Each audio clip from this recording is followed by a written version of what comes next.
Hi, இன்றைக்கி நம்ம என்ன பார்க்க போகிறோம்னா கொண்டக்கடலை குழம்பும் அதுக்கு வந்து கேரட் பொரியலும் மசாலா முட்டை ஃப்ரையும் தான் நம்ம பார்க்க போகிறோம்.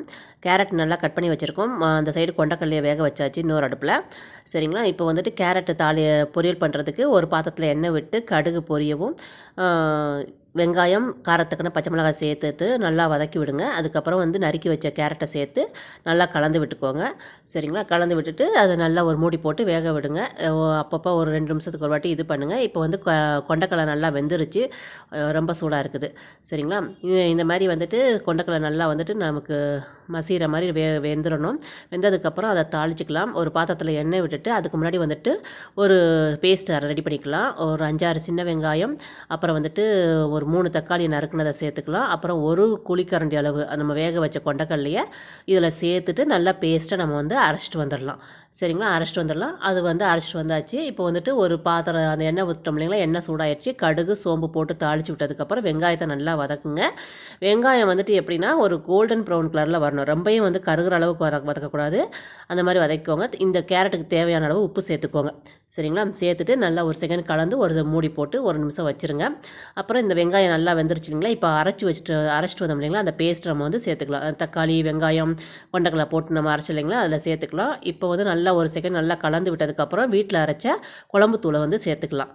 சேர்த்து நல்லா வந்துட்டு கலந்து விடுங்க. ஒரு நிமிஷம் நல்லா கலந்து விட்டுட்டு அப்புறம் வந்துட்டு இப்போ வந்து நம்ம கொண்டக்கடலை வேக வச்சுருக்கோம் இல்லைங்களா, அந்த தண்ணியோடையே வந்துட்டு இதில் நம்ம ஆட் பண்ணிக்கலாம். இது இன்னும் தேவையான அளவு தண்ணி சேர்த்துக்கலாம். நல்லா கலந்து விட்டதுக்கப்புறம் தேவையான அளவு தண்ணி சேர்த்துக்கலாம். தண்ணி சேர்த்ததுக்கப்புறம் பாருங்கள், தண்ணி சேர்த்துக்கலாம். தண்ணி சேர்த்ததுக்கப்புறம் வந்து தேவையான அளவு உப்பு போட்டுக்கோங்க. உப்பு போட்டு அதுக்கப்புறம் கொஞ்சம் புளி, அதாவது புளிப்பு உங்களுக்கு எவ்வளோ தேவையோ அதை பார்த்து ஊற்றிக்கோங்க. சரிங்களா, நல்லா வந்து கொதிக்க ஆரம்பிக்கையில் 3 பச்சை மிளகா வந்து கீறினதை நம்ம சேர்த்துக்கலாம். சேர்த்துட்டு மூடி போட்டு நல்லா கொதிக்க விடுங்க. பாருங்கள், அப்பப்போ ஒரு செகண்ட் நம்ம எடுத்து கலந்து விட்டுக்கோங்க. சரிங்களா, இந்த மாதிரி கலந்து விட்டுக்கலாம். அது பாட்டு கொதிச்சுக்கிட்டு இருக்கட்டும். இப்போ வந்து நம்ம முட்டைக்கு மசாலா ரெடி பண்ணிக்கலாம். பாத்திரத்தை அடுப்பில் வைக்கிறதுக்கு முன்னாடியே நம்ம என்ன பண்ணிக்கலாம், ஒரே ஒரு ஸ்பூன் எண்ணெய் விட்டு மிளகாத்தூள், மஞ்சள் பொடி, அப்புறம் வந்துட்டு இஞ்சி பூண்டு பேஸ்ட்டு, சால்ட்டு தேவையான அளவு போட்டுட்டு நல்லா கலந்து விட்டுட்டு, சரிங்களா, நல்லா கலந்துக்கோங்க. கலந்ததுக்கப்புறம் இதை வந்து அடுப்பில் எடுத்து வச்சுட்டு இப்போ இன்னும் கொஞ்சம் போல் எண்ணெய் விட்டுக்கோங்க. அடுப்பில் வச்சதுக்கப்புறம் இன்னும் கொஞ்சம் எண்ணெய் விட்டுட்டு நல்லா வந்துட்டு அந்த ஒரு செகண்ட் நல்லா கலந்து விடுங்க. கருகிற அளவுக்கு அதை வந்து அந்த மசாலாவை வந்து இது பண்ணக்கூடாது.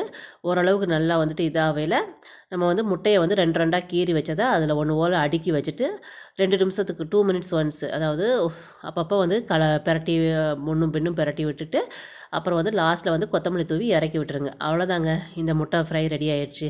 அதுக்கப்புறம் வந்துட்டு இப்போ பாருங்கள், குழம்பு நல்லா கொதிச்சிருச்சு. எண்ணெயும் மசாலா நல்லா பிரிஞ்சு வந்துருச்சு. இது பார்த்தீங்களா, இந்த மாதிரி ஸ்டேஜில் குழம்பு ஆஃப் பண்ணிடுங்க. அவ்வளோதாங்க, இந்த குழம்பு செஞ்சு பாருங்கள். இது என்னுடைய ஸ்டைலு. செஞ்சு பார்த்துட்டு எப்படி இருக்குன்னு கமெண்ட் பண்ணுங்கள். இந்த வீடியோ பிடிச்சிருந்தா லைக், ஷேர், சப்ஸ்கிரைப் பண்ணுங்கள். தேங்க்யூ.